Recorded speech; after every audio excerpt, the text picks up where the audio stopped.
Okay, we are going to get started. Thank you all media for joining us today. We are MOGW in the city of Memphis. We have Gail Jones Carson, VP of Community and External Affairs, and Robert Connect, Director of Public Work. We want to give you all an update today on our outage situation due to the storm that's come through. So I will, Gail, I don't know if you want to get started or Mr. Connect, if you want him to get started. Okay, I'll get started. So right now, everyone, we have about 80,000 customers who are out without power, primarily directly as a result of this storm. We have 6 in-house contractor crews. We're adding 14 more contractor crews tomorrow for a total of 20. We have 17 troubleshooters, 33 tree trimmers. And some of the outside crews, we're hoping that they can be here when they say they can, but remember they are having difficulty also with the ice and weather as well. So we are working quickly and safely to restore our customer services. We will be working 16-hour shifts and 24/7 till power is restored. So Robert, do you want to go into what you have to report? And then we'll take questions. Yeah, thank you, Gail. So Public Works crews are obviously out working on our snow and ice operations, treating bridges and overpasses, and other priority areas.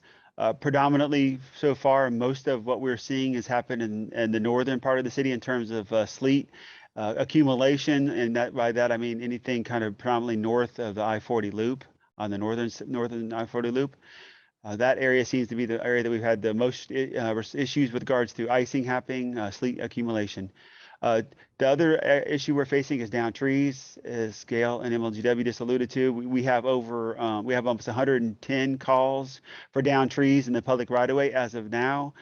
So we're activating contractors and activating personnel, and we'll be working 16 hours up until the night, until it's no longer safe. Crews will be working to clear those trees and working closely with MLGW if there's any power lines associated with those trees. So it'll be a great partnership to help ensure that those streets are cleared, and so that both public safety, emergency services, and utility crews can get in there and restore services.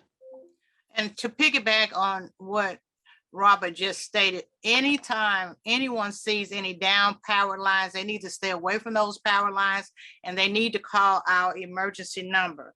And that number is 528-4465, 528-4465. And we were asking customers who are just having customer service problems or billing problems to kind of just hold on for a minute, because we're trying to get with these other problems worked out with our customers, emergency calls and whatever, burst water pipes, trees and power lines down. So we're asking, please be just a little patient as we try to restore services for our customers. Any questions right now? Anybody, any hands up? I don't see any hands up. Okay. Any hands? Gail, it's Brad at ABC 24. How are you today? I'm good. How you doing, Brad? I'm good. Thanks, Gail and Robert, for the time. Do you all have right now just any time frame on how long this might take to restore power, and kind of where we are right now in terms of the overall disruptions citywide? Well, right now, Brad, it's going to be a little bit difficult to say. It is not going to be restored quickly. I can assure you of that. Not because we can't, not because we don't want it to be restored quickly, but it's just going to be a little bit more difficult because of the ice, other safety protocols our employees have to follow to be safe. It's just going to take a little longer. Right now, we may be at some point we may be approaching having 100,000 customers out. We cannot give a time right now. It's very difficult. Well, and I would add, it's going to take us several days to clear all the streets, at least 2 days. I would imagine 2 to 3 days to potentially clear all the trees out of the right of way. So, and obviously the number is growing quickly. So that will be a fluctuation, and we're going to obviously have to address that based on the first come, first serve basis, and any other priorities that are also taken into consideration in terms of routes. And so, I mean, today the temperature is projected to be no more than 31 degrees. It's still going to be freezing tomorrow. And so the most dangerous time tomorrow night is going to be tomorrow night and Saturday. And so we're talking about an ice storm warming today, tomorrow, Saturday, and wind speeds at 18 miles per hour. So that's another reason it's very difficult, because this storm is still going on. Hi. I'm sorry. Go ahead, Sam. No, Brad, go ahead and ask your follow-up. Thanks, Sam. Appreciate it. Gail and Robert, just with I've been out doing live shots today. I've actually seen limbs cracking down around me. What's your message right now? Because a lot of debris coming down. What's your message, caution, and safety to the community? Well, I would caution anybody to avoid being outdoors unnecessarily, because as you said that tree limbs are, I was watching tree limbs fall regularly when I was out surveying the city earlier. I spent multiple hours out driving, just surveying the conditions and of seeing what's kind of happening. And I was frequently sawing tree limbs, large tree limbs falling. So obviously it's really wise that they avoid being outdoors unnecessarily, so that they don't have anything acts like that happen to an individual when they're outside. And I do agree with Robert on that. Some have asked, how do we determine, who we turn on first? A lot of times we start working on the the areas that are hardest hit. And then we try to, we will follow our emergency response plans as we normally do. So we will start with water pumping stations, hospitals, nursing homes, making sure those services are working first. That's what we will start first. But our troubleshooters will go out. They will assess the damage. And once they assess the damage, they will, which may take a while, but then they will send out the appropriate crews to handle and restart the restoration process. And right now the damage is all over Shelby County, no one particular place. Hi, it's Sam Hardiman with the Commercial Appeal. Thanks, guys, for taking questions today. Throughout the morning, the power outages have gotten worse, and they seem to be adding more customers out every time the outage map refreshes. At what point does MLG&W anticipate that the outages will at least stop growing? Well, Sam, that's going to be difficult to say, because as I mentioned earlier, the storm is expected to go at least three more days. The temperatures are dropping. The ice is not going away until it gets above freezing. So we're talking about at least, tomorrow, Saturday, and Sunday with these kinds of temperatures, and the ice is not going to melt until we get above freezing. So that's why it's very difficult. We're expecting the numbers to probably get up at least to 100,000. We're right at 80,000 now. We're expecting more. We've been to 97,000 on the call. Excuse me, but it hit 97,000 while we've been on the call. So you see what I'm saying? So it's constantly going up, because I went outside a few minutes ago before this, and I literally saw limbs falling next door. So as this more ice gets on these trees, and it's on there for a while, these limbs are going to fall into our lines. They're going to fall into our equipment. And when that happens, I assure you, those customers impacted by those lines are going to be out. They will be without service. So that is going to continue, because I'm telling you, these trees and limbs are still falling. They are, as we speak, they are falling.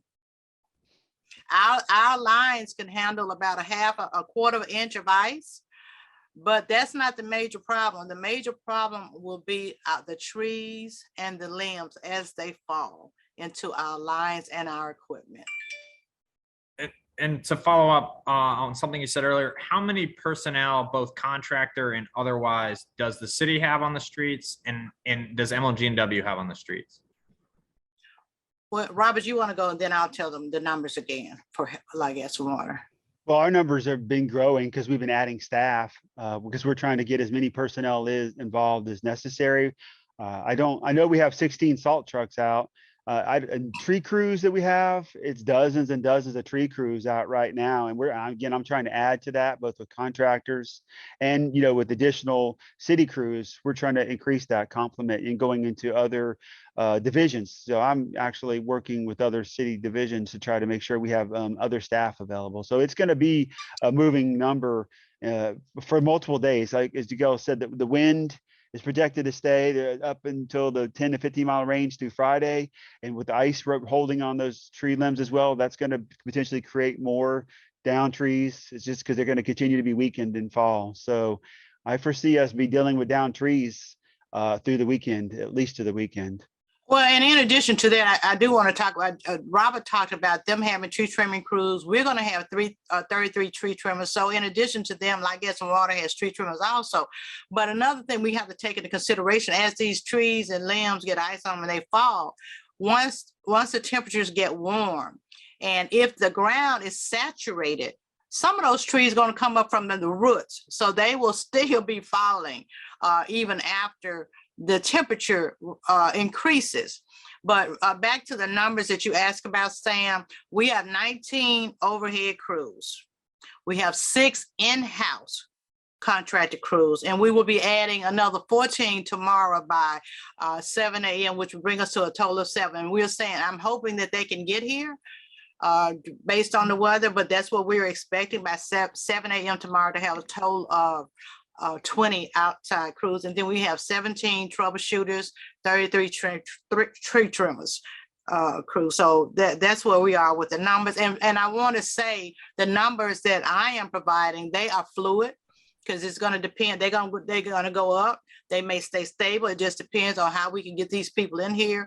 And also we have to always take in consideration safety first for our employees who are leaving their homes also, and they may not have power or anything, but they're leaving their homes and their families to make sure that service is restored quickly and safely for our customers.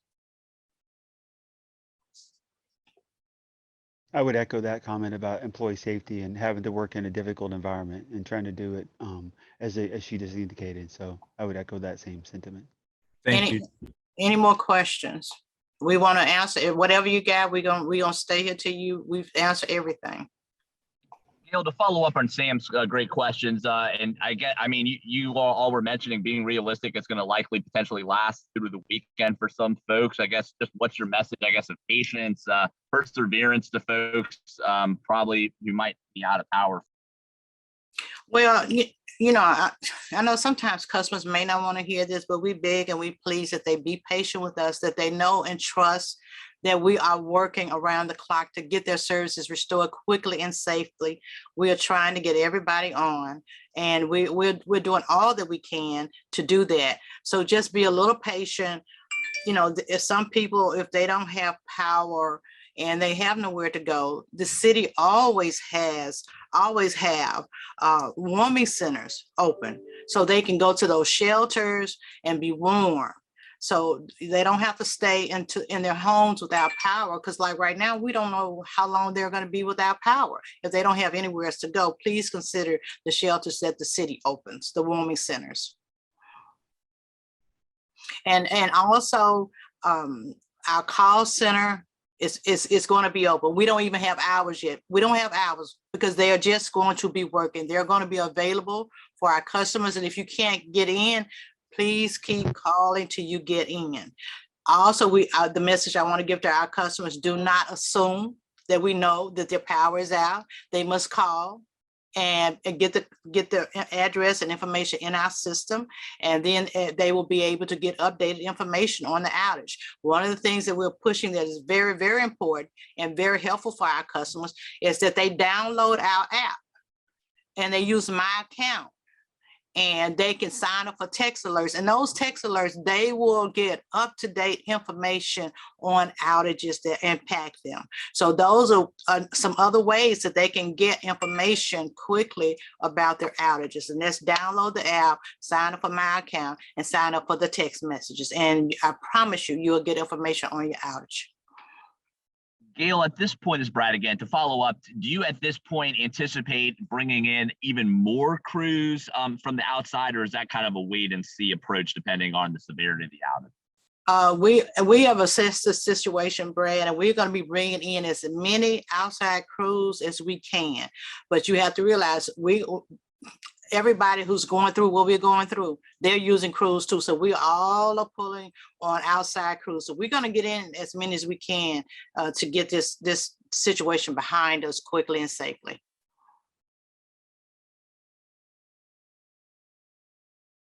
So any other question? Alex, you got any questions? You mess with Hey, Alex. Gail, how are you? I'm good. Hey, How you- Robert. Hi, Al. Robert, I guess I wanted to ask you about, you probably addressed this a little bit earlier about road conditions. What message do you want to send to drivers out there about a timeline to put down different treatments and what have you, and what you folks are up against? Well, as I said earlier, I spent quite a few hours this morning surveying road conditions and noticed that vast majority of the deteriorated conditions were the northern part of the city, kind of north of I-40, and the Fraser Raleigh area was the most obvious area where there was a lot of sleet accumulation. So those areas that we're actively working right now to treat. As the weather continues to deteriorate, the temperature continue to go down below freezing, that'll obviously be something we're going to have to address and treat the bridges and those other areas. But again, we're doing that now. We're working 24 hours a day. We're going to continue to work 24 hours a day as long as we need to in order to ensure that we have done what we can to make sure roadways are able to be utilized by not only our personnel, but the public who needs to be out. Okay, I see Channel 5 has the hand up. Hey, it's Amanda Hanson with Channel 5. I was wanting to, and forgive me if you touched on this already, but you talked about some of the challenges and dangers of crews that are having to be out there and work in these kind of conditions. I know one thing we were talking about this morning was just the wind out there. Can you talk a little bit more about some of the dangers and challenges that crews do face that are trying to get out there and restore power and clean up?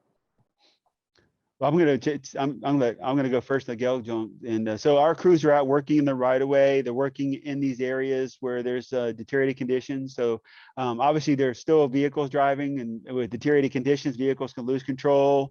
And when crews are having to walk around, run chainsaws, run equipment, and they're not always aware of their surroundings as well as they should be, then they put them at a greater risk.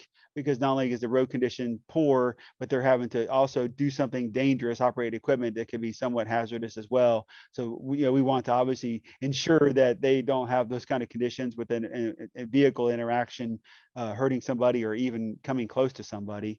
And then as we spoke about, these trees, these limbs are falling as we speak. So as these crews have to bring in heavy equipment. They have to grab that tree. In some cases, we can't cut it up and haul it away. We're just going to push it out of the way so that the street's open, because we just don't have the ability to haul it away right now. So our goal is just to get the street open, and that action could potentially cause other issues. So it's a difficult scenario. In most cases, it's working in those conditions, working in these cold temperatures. But the crews are trained. They're made sure that they're following the proper safety, wearing the right PPE. But we do definitely need the public's help. We really need their help and awareness for our crews who are out there working. And I agree with everything that Robert said regarding safety. And, as those in the media are requesting, if you don't have to be out, please don't be out. It's really dangerous out on the streets. Our crews are trying to work safely, so we don't need to have to deal with some unnecessary concerns. But, people, cars losing control of their vehicles, and trees falling, limbs falling. It's just really not a safe environment. However, our employees do have safety protocols, and they will be following them, and they're going to be safe. We have been working storms since 1939. We get better each year. We get better after each storm. So we know after each storm, we do an assessment so that the next storm we will be better, and we will be better this year. This storm. So, they're going to be safe. They're going to work safely. So. Hey, When it Gail, comes to utility crews, I'm sorry, I have one follow-up question. When it comes to the crews that are out there, I know wind is a big thing today. Does that play a part in what kind of equipment y'all are able to use to restore power? But not really. I mean, if the wind is too strong, we can't do anything until, it's not so strong, but that would be any equipment because it's not just the equipment, it's the safety if the winds are too strong. Because sometimes when those winds are very strong, they're gonna knock some trees and some limbs down. So that's a safety concern right there. Just the damage that wind can do itself. It's not so much the equipment, but what it can do to the trees and breaking other things that could be dangerous to our employees. And to our customers who are out in the weather. Hey, Gail, one last question for me to you. A lot of people may think using generators is the way to go over the next day or two, if not longer.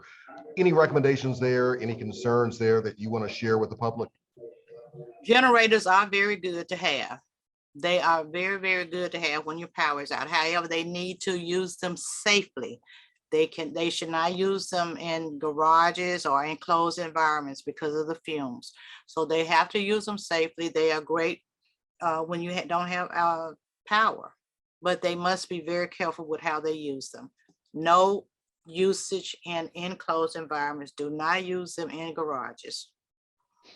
And you would say the same thing about anybody using alternative heating. You got to be careful to follow the safety procedures by the manufacturer so that they don't have carbon monoxide or any other gas that builds up and puts them at risk. And also people who use space heaters, please be careful with the space heaters. I know some now they supposedly don't tip over, but if you have them in a high place, they can be knocked over. So that people need to be safe with the space heaters.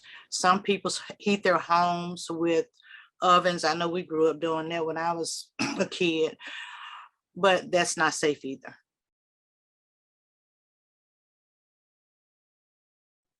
Gail, at this point, do you think we are anywhere near the 1994 storm, or are you hopeful it's not going to be as impactful as that one? Hopefully we won't get there.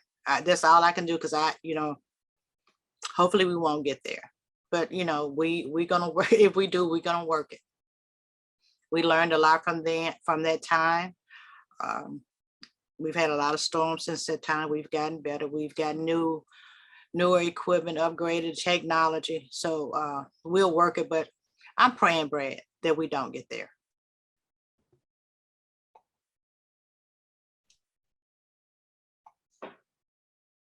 Any other questions? Gail, this is Jillian with the AccuWeather Network. I talked to you yesterday. I just wanted to follow up. I'm just jumping in the press conference now. I just got the link. So first of all, are you able to send a press release of the recap of what you may have talked about in the first 10 minutes? And we will have a press. Yes, we will have a press release. Great. And second of all, I wanted to find out there are a lot of power lines that are still intact and all, but do you feel like we're towards the end of this storm, or do you still expect more rounds to be coming in? And are you worried about the refreeze tonight? That will be the biggest issue. Well, we are concerned about what's going to happen Friday, Saturday, and Sunday. The temperature is not supposed to increase to a level that is going to cause melting. So we are still looking at freezing temperatures, which means the ice will be there for at least 3 more days based on what we're seeing. And we are working very closely with the National Weather Bureau so we can stay on top of the storm. But we are expecting at least 3 more days of where we are with the ice and the temperatures. And I do want to also say that some customers who have lost power and they now have been restored, they may go out again. That has happened. Sometimes customers power will go out again, depending on what is happening with our equipment, some more trees falling, somebody sliding into a pole, knocking the power out. A lot of times people knock power out, just their cars running into the poles. So we just ask people to be patient. I know it's difficult because it's very cold, but we are working. Employees working, are working 16-hour shifts 24/7. We're doing everything we can. We're bringing in outside crews. We got all hands on deck with employees right now at Memphis Light, Gas and Water. All hands on deck. I really appreciate that. Can I ask one follow-up question? So we've noticed when I was in downtown Memphis last night, there were no power poles there. Are some of your areas underground power?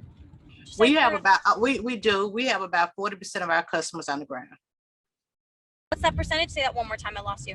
About 40%. Thank you. But I do need to mention that when we have underground service, it takes a little longer to restore powers when you have underground wires, because you have to locate it, then you have to dig the ground up to get to the repair.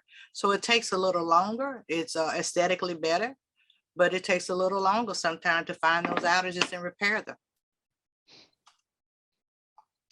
I was just going to add that the current National Weather Service forecast shows that sleet and ice is supposed to continue until 4 a.m. right now is what I'm seeing. So we still foresee, at least another 16 hours of this weather pattern.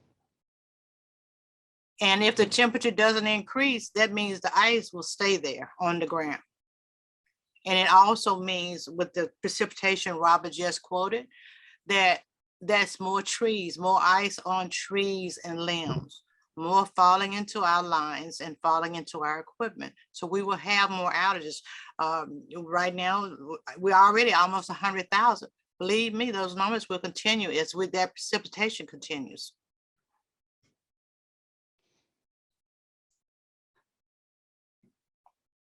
Any other questions? I don't want to miss any. Ms. Carson, this is Catherine Durant with the town of Arlington. I don't have a question as much as just want to remind you that even the outside the city of Memphis, the small municipalities, Arlington, Lakeland, Millington, Bartlett, Collierville, are experiencing the same problems that you are in the city. Is there any protocol on how calls are answered or in what order so that we've got an idea of how that works to reach the outlying areas?